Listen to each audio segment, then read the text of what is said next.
What up, everybody? It's the Alex Leak and Friends NFL podcast, back for the conference championship episode. I got the crew with me. I got David Stoyo in Canada. Hey, everybody, let's talk some sports. I got Gavin Heslop in Oregon. What's up? And I've got a special guest on the podcast this week, former MSU and NFL running back, Edwin Baker. What's going on, everybody? Great to have you on the show. Edwin Baker was drafted by the Chargers in 2012. He was also a member of the Broncos, Texans, and Browns and Saints, and then most recently the CFL in Toronto. Edwin, how you doing? What do you think of the conference championship week? Man, I'm doing good. Thanks for asking. How you doing yourself? I'm doing pretty good. But the conference championship, good deal. The conference championship games, I mean, they was amazing. Well, one game, was amazing. But I'm excited about it. I'm excited for the Super Bowl for sure. Yeah, it should be a great time. A couple questions. Who would you say was your toughest opponent? Like, you had a solid career at MSU, a great running back for them. Who would you say was your toughest opponent going against? A team or a person? Team-wise. Team-wise? Yeah. Tough as Iowa. Iowa was always tough. Nice. Iowa was tough. And then what about player? J.J. Watt. Nice. J.J. Watt was an animal. I had blocking him off the edge. It was fun for sure. Yeah, that's crazy having to protect your quarterback with him coming around. Mm-hmm. Gavin, do you have a question for Edwin? Yeah, I want to know what was your the game you remember most from your career? What was the one that stands out? Oh, that's tough. That's really tough. I guess it's so many. You know what I mean? Because you play it for so long. But one that really stands out, I would say my first touchdown. In the NFL. Yeah.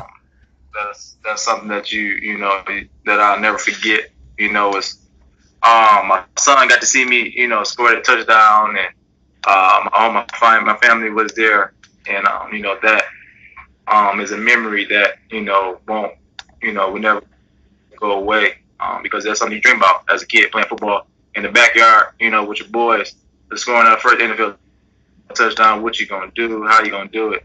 What play is going to be? And to actually to be able to do it, is dream come true.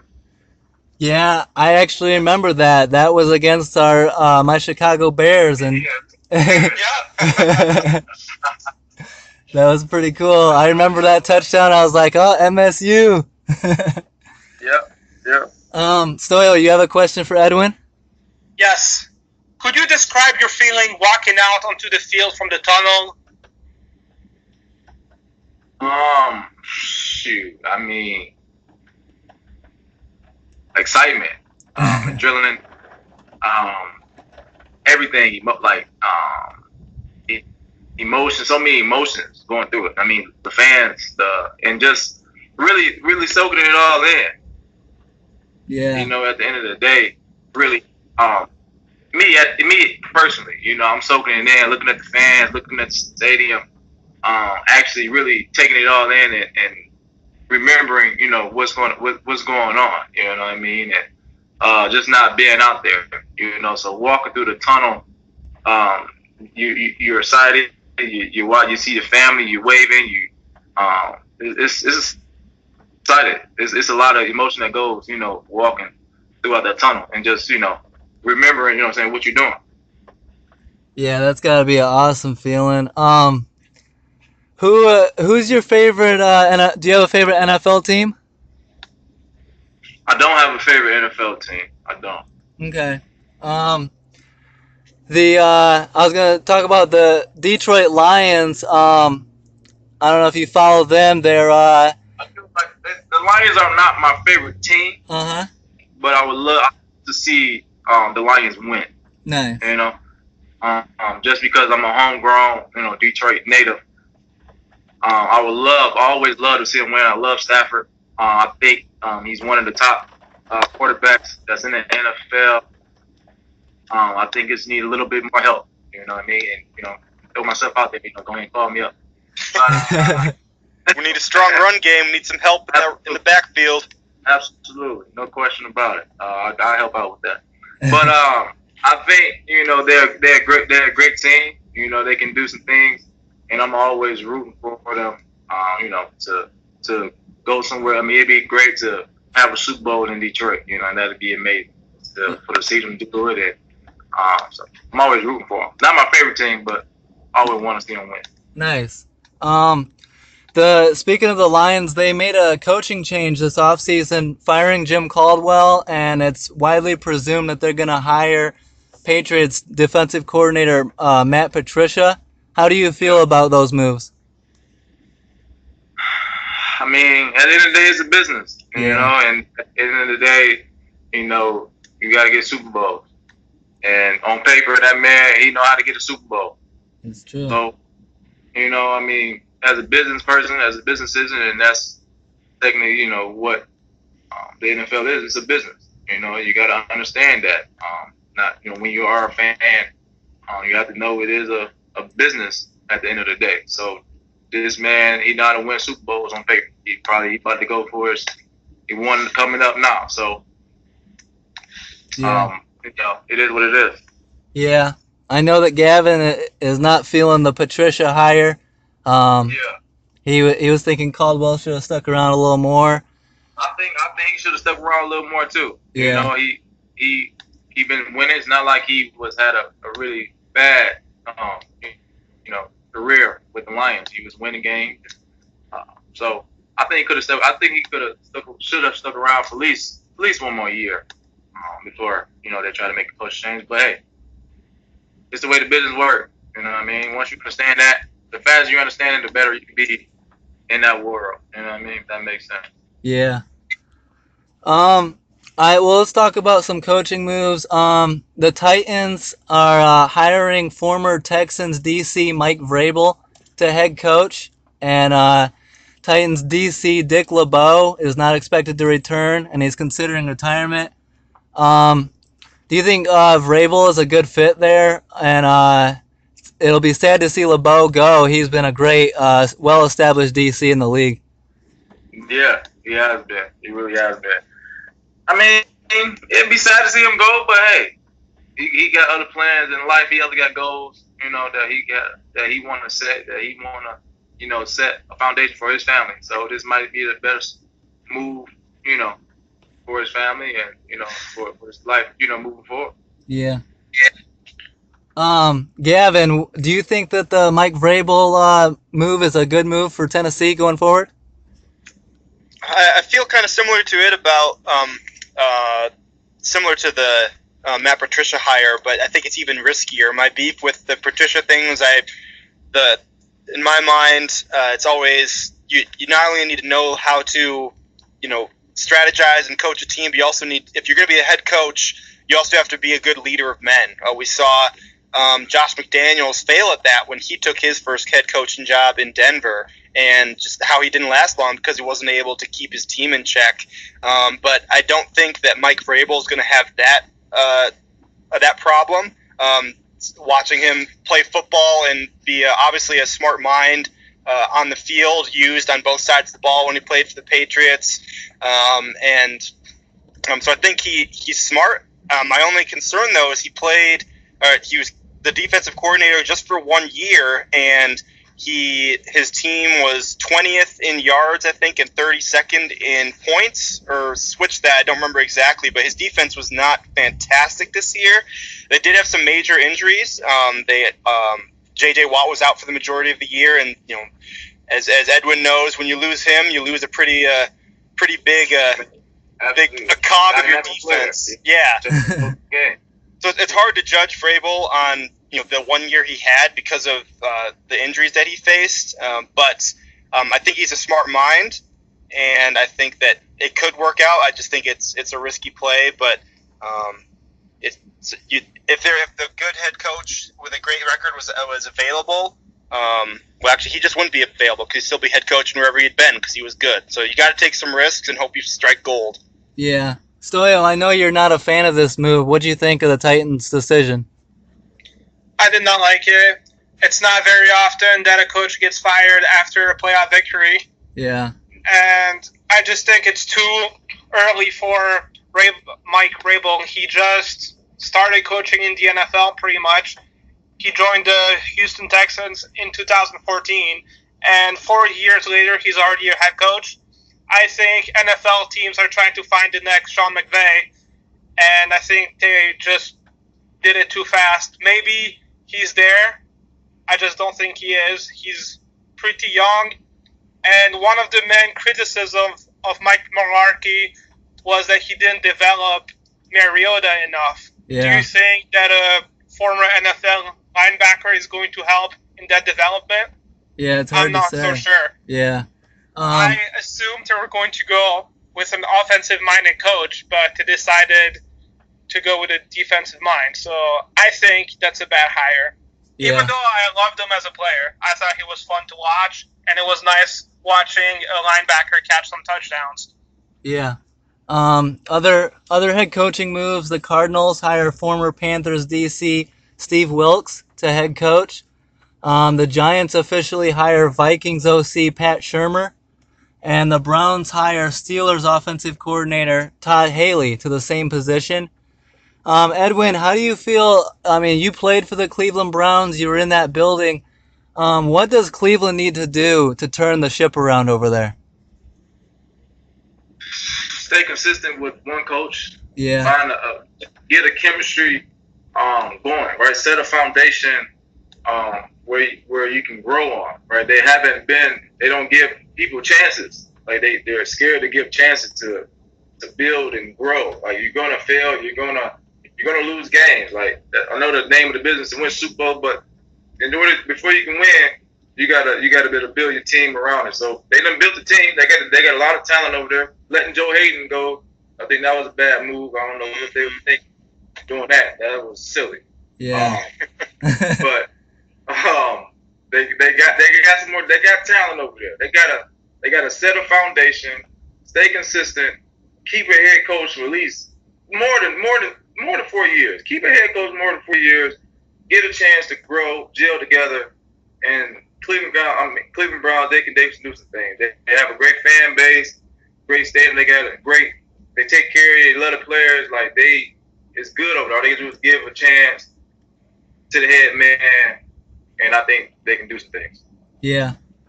Yeah, I hope so. It's good for the NFL when the Browns are doing well. So I hope they turn it around. Yeah, they're great. They have a great fan base. They football. That's all they know is Cleveland Brown football. Yeah. Yep. In some unfortunate news, the Jets wide receiver Robbie Anderson was arrested for the second time in 8 months. Anderson was undrafted wide receiver out of Temple in 2016 and led the Jets last year with 63 catches, 941 yards, and 7 touchdowns. He's currently facing 9 charges and a cloudy future in the NFL. That's unfortunate. The Jets are trying to rebuild too, and he seemed like a nice piece of the building block. He's a valuable piece to their success, and he's using he's giving it away to the world. Like, why are you going to give up your ability to entertain the world? Yeah. He's gonna do it.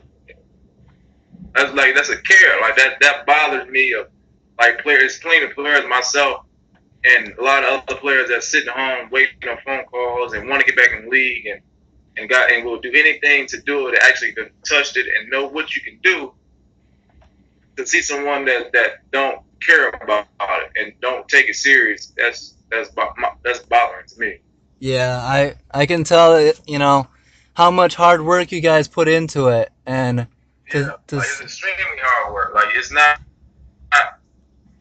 you're less. It's less than 2% that makes it to the NFL. Out of thousands of players that play football in college. Yep. Less than 2%. Like you're one of that percent that's making a living that can change your family life for generations to come if you do it correctly. Yeah. And you just not taking it serious. That's terrible. That's awful.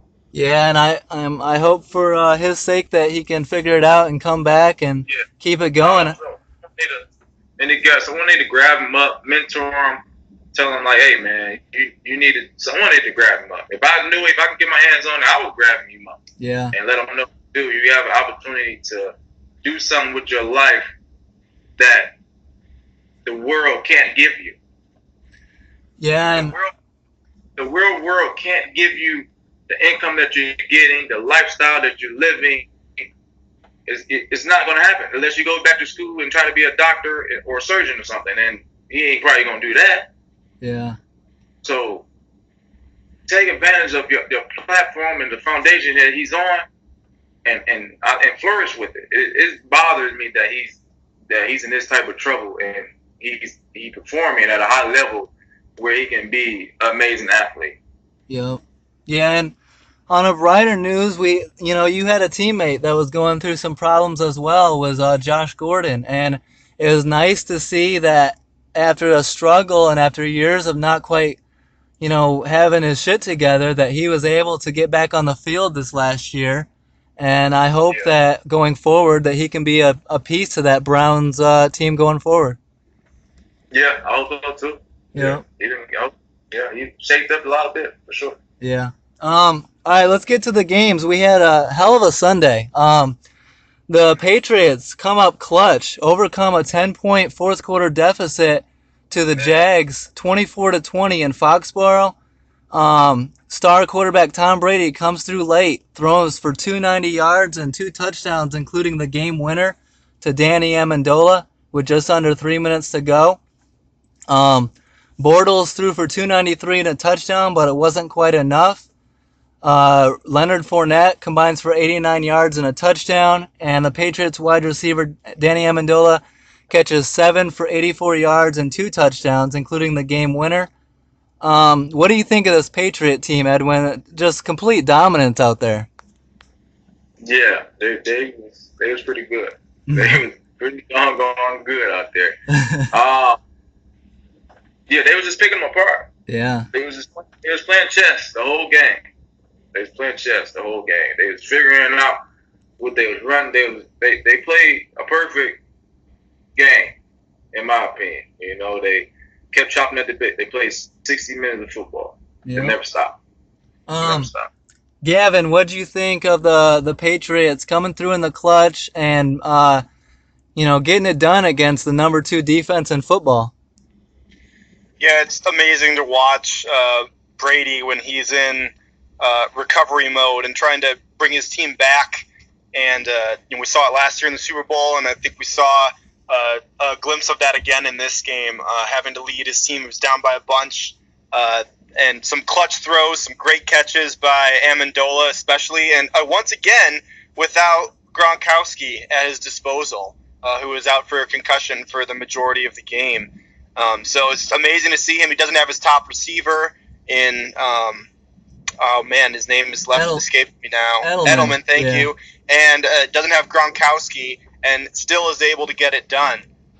So it's just and saw more flea flickers on Sunday than I had the whole NFL season, I'm pretty sure. But it was I felt bad actually. It was great to watch it as someone who didn't have any skin in the game, but it was a real shame to see Jacksonville end up losing that.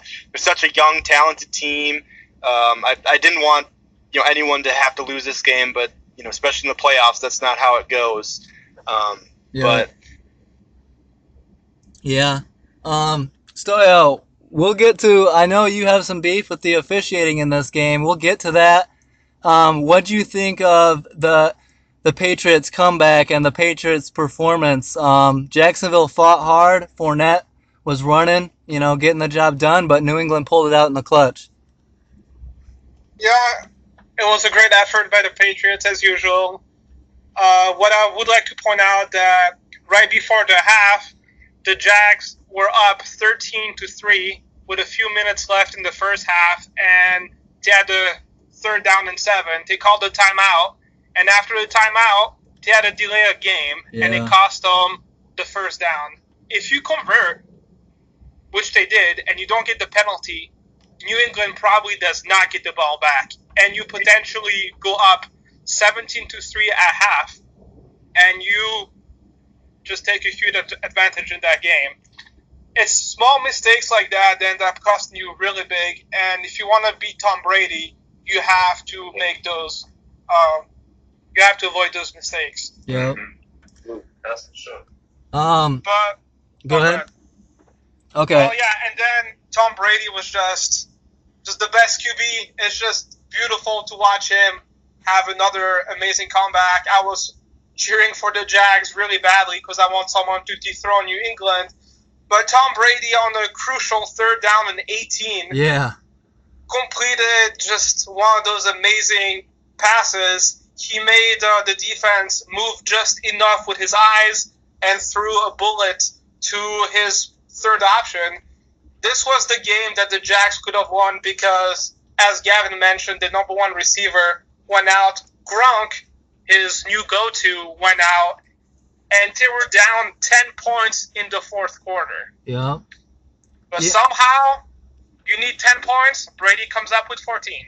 Yeah, and all that being said, you got Tom Brady playing through an injured hand, playing through a sprained ligament in his thumb, stitches, and he looked just as good as ever. Edwin, I thought the officiating in this game was pretty good throughout. I didn't have a problem with the 2 big Jacksonville pass interference calls. I did, however, believe that the refs cost Jacksonville a potential touchdown on the Dion Lewis fumble. Miles Jack ripped the ball out, and to me it looked like he was not down by contact, yet the ref still whistled it dead. And if he got a good return, that could have been 7 or at least 3. How'd you feel about the officiating in this game? I think it was some questionable calls Yeah. for sure. The Deion Lewis, that definitely was a questionable call, no question about it. I think that was a clearly fumble, and that I think he was gonna score. Yeah. I don't think anybody was gonna. It wasn't anybody right there. That was gonna be 6 for sure. Possibly 1 more for 7 points. So I think it was definitely some questionable calls that caused Jacksonville, along with those the mental mistakes that David pointed out. They would have been definitely a different ball game if they don't make those mental mistakes and get those, probably not those calls, calls they probably should have got. Yeah, I mean, it's a young Jacksonville defense, and I thought that as good as Jalen Ramsey and A.J. Bouye have been all year long, they made some crucial mental mistakes in this game, and it hurt them. And you can't make those against a star quarterback like Tom Brady. I mean, I don't know. You can't do that. Now, I guess no quarterback like Tom. Yeah. Gavin, how'd you feel about the officiating? I didn't have any problems with it just because I felt like a lot of the criticism from people comes after seeing the replays, after we're able to slow it down, 10, 15, 20 times, whatever it is, and you're able to see, yes, his knee was not down, or yes, he did fumble it, but especially in the chaos of that particular play, and there's all these bodies around, and if the ref isn't positioned in the right spot, in the moment, it may look like, surely he's down. Everyone was rolling around on the ground, and this guy came up with it. Surely someone was touching him, and I feel like the official has to make a call at the time, and in the moment, you have to make that call. And yes, I think it was the wrong call, but I wouldn't fault him for it because for that reason, the pass interference on Bouye on the sideline. I think if you push the receiver out of bounds, I think that's like that. There's got to be some call on that because the receiver then can't come back and even catch it. Like there'd be a penalty on him. So I feel if the cornerback's pushing you out, then then there's got to be a penalty. If he makes it so you cannot catch the ball even if you stopped running, I feel there's got to be a penalty there. And then the one on Ramsey was clearly a penalty after. Again, with slow motion, it was obvious that the official did make the right call there. So I don't know what they're complaining about with that one. But Stoyo, what do you think of the officiating? I know that you didn't see it as clean as we did. I didn't like it. The Jacksonville Jaguars were flagged 6 times for 98 yards, while the Patriots were flagged once for 10 yards. To me, I just can't buy that. And also, the defensive pass interference, I hate that rule. It should not be the spot of the foul. It should be an automatic 15-yard penalty. You should not give a team like 40 yards over one questionable play. Yeah. Stephon Diggs last week against the Saints was actually holding the receiver and the defender, and then the defender ended up getting flagged, and that was like a 40-yard mistake as well. I would like to see that rule change. And also, I was not a fan of seeing one of the refs celebrate with the New England Patriots after a touchdown. You just can't have that. Yeah. And right at the end of the game, when Brady took the final knee, a ref came over and congratulated Tom Brady. Also, I do not want to see that. The refs are supposed to be unbiased and neutral. Yeah, you're still a human being and all that stuff, but in that moment, you should have more professionalism and just not go over there. Millions and millions of people are watching you. You cannot say something to one player. Yeah. Yeah, it wasn't a good look. I for one don't believe that the refs are biased in that way, but it doesn't look great when you got them congratulating and laughing it up with the Patriots. Edwin, the Patriots' newly acquired linebacker James Harrison comes up big. It seems that he was brought into New England for just these type of plays. Comes in, makes 2 huge defensive plays on Bortles. And another point, this just seems to be why the Patriots are so tough to beat. You got an injured Brady, you get Gronk knocked out of the game, and they still come through in the clutch. I remember in the wild card round when the Chiefs have an 18-point lead and lose Travis Kelce, their star tight end, and they blow the game. And the Patriots lose Gronk, and they still come through and overcome 10 points and get the win. To me, it points to great coaching, great leadership, and the next man up mentality. What do you think? I think same thing. Yeah. Yeah. What do you think, Gavin? Are the Patriots beatable? Are they gonna just take this thing? I definitely think that they're beatable. I think that the Jaguars actually had a really good. They obviously had a good chance to win this game, and I think that they had the right formula going at the beginning, and they moved away from it. I felt their offensive game plan, and had they continued to throw the little dump off passes to their running backs, so throwing some screens outside, I think they could have moved the ball a bit more effectively on the Patriots. They didn't use that strategy after the first half, and their offense sputtered afterwards. I think that was I personally feel like that was a big mistake on the Jaguars side. Credit to Blake Bortles, though, he made some amazing throws. It took a superhero type move by Stephon Gilmore to stop that throw at the end of the game to D.D. Westbrook to keep him from scoring a touchdown. Yeah. So I think Bortles, even though he lost, he played relatively well and better than I think he needs a little bit more credit than he's given from me as well. I know I'm very critical of him. Still don't think he's worth $20 million like he'll get next year, but that's a conversation for another time. But I think that facing Philly, they also have a really strong defense, and we saw that strong defense can shut down the Patriots, at least for a time. And we also saw the Eagles throwing all over one of the best defenses in the NFL. Yeah. And now they'll be on a neutral field. They won't be playing in Foxborough. They'll be playing inside. So I think we're set up for a really good Super Bowl. Edwin, most people thought that the two best teams in the AFC were Pittsburgh and New England. Do you think that Pittsburgh would have given New England a better run at that? No, because they're not in it. They got beat. Yeah. That's true. All right, let's get to the NFC Championship. The Eagles soar past the Vikings 38-7 in Philly, behind Nick Foles and an opportunistic defense. Nick Foles throws for 352 and 3 touchdowns against a usually great Vikings defense, but they seem to struggle in this game. Case Keenum also struggled. He threw for 271 but had 3 turnovers.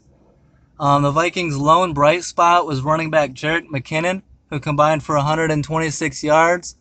And Eagles receiver Alshon Jeffrey catches 5 for 85 and 2 touchdowns. And Eagles corner Patrick Robinson takes a Keenum interception, 50 yards back for a touchdown. Philly returns to the Super Bowl for the first time since 2004 for a rematch versus Belichick and Brady and the Patriots. And they're still looking for their first Super Bowl. Edwin, the Eagles seem to have embraced the underdog role with the dog mask, and they'll once again find themselves underdogs heading into the Super Bowl. Do you think that will be enough, that chip on their shoulder will be enough to keep it a close game? Yeah. Don't they got? I mean, it got to be in bigger chip now though, like super chip. You know what I mean? It's all chips on the table now. Yeah. You know, so I think they definitely should keep that mentality that they got going right now. They got momentum. That's what they've been riding with. I say keep riding with. You know, I wouldn't change nothing that they're doing. I think they're gonna give them a great show for sure. They're gonna come ready to play. Yeah, I hope so. I hope that they can make it a great game. Stoyo, what do you think of the Eagles shocking Minnesota in that fashion? Yeah, it was a great game by them till out the first score, and I didn't know which way it was gonna go, and all of a sudden it became an Eagle beatdown. Yeah. Case Keenum finally came down to earth. Philly just dominated on every fashionable possible. My boy Alshon Jeffrey had a huge game, 85 yards and 2 touchdowns. That's what you want from your star receiver in a championship game. Yeah. Philly just stepped up, and that defense played great. Yeah. I'll be the first one to say that I didn't see this coming. I was riding the Vikings the whole way. I thought that, I thought the defense was going to play a lot better than this, and I didn't expect them to get diced up by Nick Foles. Gavin, you picked the Eagles to win this game. What did you think? I did pick the Eagles to win, but I definitely didn't see this playing out exactly like it did. I didn't see Foles playing to the level that he did, but I'm really happy for it because I think that if he had played like the week before and kind of just been a mediocre quarterback and not lights out like he was, we might not. I wouldn't be as optimistic about the Super Bowl as I was. But one interesting thing that I looked up after seeing the Vikings lose is I looked at what defenses the Vikings had faced and who Keenum had faced over the year. And he only faced 2 top 10 defenses on the year. The first one being the Steelers when they got thumped early on in the year, 26-9. And then the other one being the Ravens. Not the Ravens, but the Carolina Panthers, where they lost 31-24. Their best win against defense was the number 12 defense in the Ravens when they won 16-24 at home. So I think that we might not have been thinking about that when we saw Keenum and all the wins he was getting. We see him beating defenses that struggled throughout the year, like the 49ers and the Bears and the Browns and the Redskins. The Bears are a top 9 defense. Thank you very much. Oh, top 10 according to me. Sorry. Excuse me. I think lowly of the Bears just in general, so I just didn't even include them. So that's 2 victories against a top 10 team. Yeah. Okay. You got me. But still, against anyways. I think that he didn't face elite defenses going in. This is the first truly elite defense that he faced, and I think his true colors finally were shown. Yeah. Edwin, the Vikings have a interesting situation moving forward at quarterback. They've got Case Keenum, Sam Bradford, and Teddy Bridgewater. If it was up to you, which direction would you go for the future in Minnesota? Shoot. I mean, I would go with Case Keenum. Yeah. Coming out. I mean, he's been getting the job done. He's been, moving forward. He deserved a fair shot, a fair trial of, leading this team, to, another AFC championship. Yeah. Probably the Super Bowl. I think he deserved that, a fair chance, a fair opportunity. Hey, you my guy. We riding with you. Yeah. And, guys compete and, try to beat him out. But I think they should label him as their guy. Yeah, I think so too. Hold on one second. Oh, okay. To see what happens, because he only has he only signed a 1-year deal with them, and the coach in the last game talked about before the game that he might go to Bradford if Keenum struggles. So I wonder how Keenum feels about that after being disrespected a little bit by his head coach, and now with the combination of that and the struggles he had in this last game, recency bias is a thing. We'll see. It'll be interesting to see how he feels and where the team goes. Yeah, I found it interesting that Zimmer never really gave Keenum a huge vote of confidence. He never really backed him too well. Gavin, where would you go in this situation if you were the Eagles head coach? Man, it's a tough situation. I would probably Vikings. I would probably go with. Gosh, it's tough. I don't know. I think I might go Bridgewater personally. I don't trust Bradford. I think is the superior quarterback out of the three, but he has proved the one thing he has certainly proven is that he can't stay on the field, which is really unfortunate. I feel for the guy. He's got to just be bugging him that he can't stay out there and play football. But I don't know if Keenum. I don't know if Keenum's going to want to stay around personally after the disrespect that Zimmer gave him. But Bridgewater's a big risk too because he hasn't played for a year. He's coming off a big injury. I know his first pass back was a pick, but we'll let that slide. That was a bit fluky. Stoyo, I think I know where you're going on this. Who would you keep around?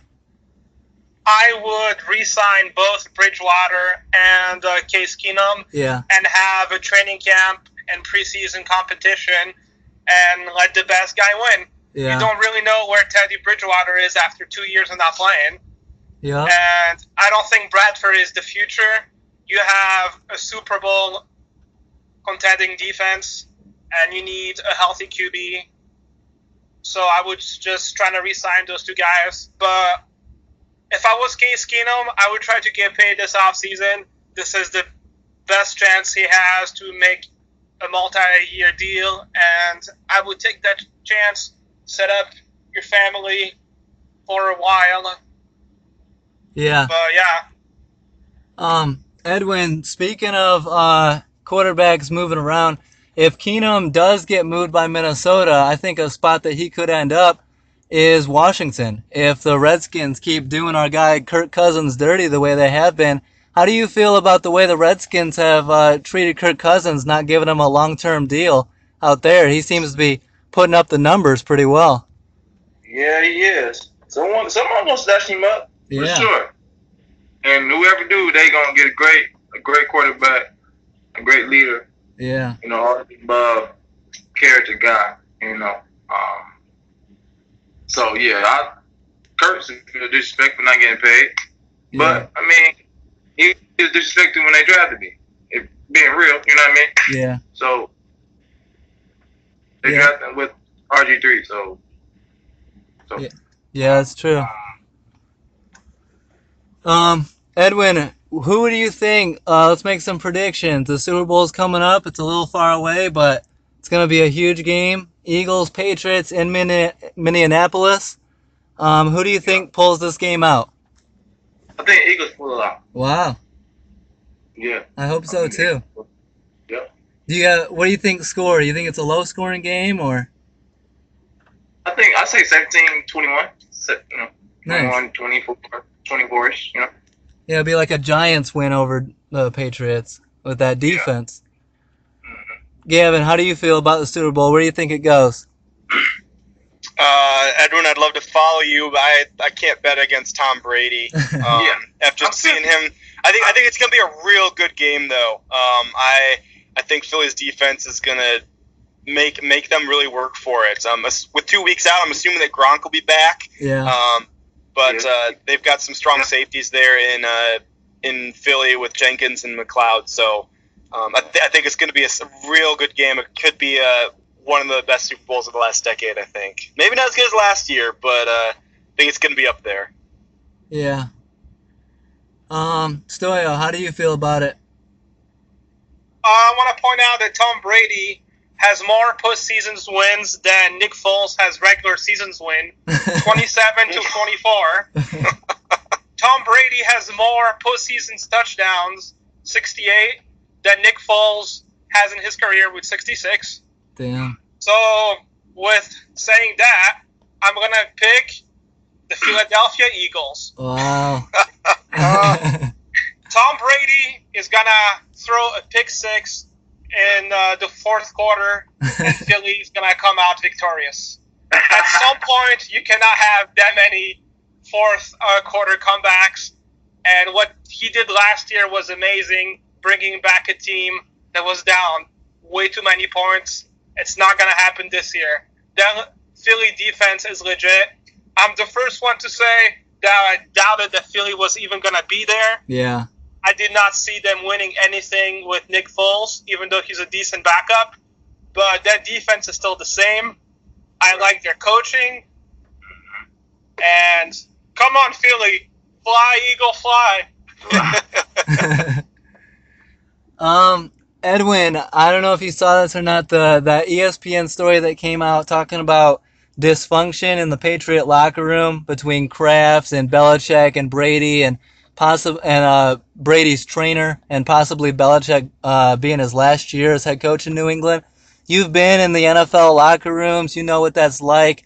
Do you think there's any chance that could be true and that level of dysfunction could exist on a team that good? Yeah, that could be true. Yeah. Yeah. It's just like a household. Yeah. Yeah. I mean, it's just like a marriage. Yeah. Always problems. There's always miscommunication. Right. Always. Yeah. Yeah, we'll see how it goes. Should be a hell of a week, hell of a Super Bowl. We'll be back next week to talk about the Pro Bowl and make our Super Bowl preview and talk more about the Super Bowl. Thanks, guys, for coming on. Thanks so much, Edwin. It was great having you on. Thank you. I appreciate it. Nice being on. Yeah, I always love having Spartans on the podcast, and I want to keep having you guys on. You guys, you know, I'm a diehard Spartan fan, so. Thanks to the listeners. You guys are awesome. Don't forget to subscribe and tune in next week. And like I said, we'll be doing a podcast next week, same time, so be sure to tune in. And have a good one. Thanks, guys. Thank you very much, Thank Edwin. you. Yep, thanks, Edwin. Thank you, sir. Appreciate it. Yeah, later. Boom.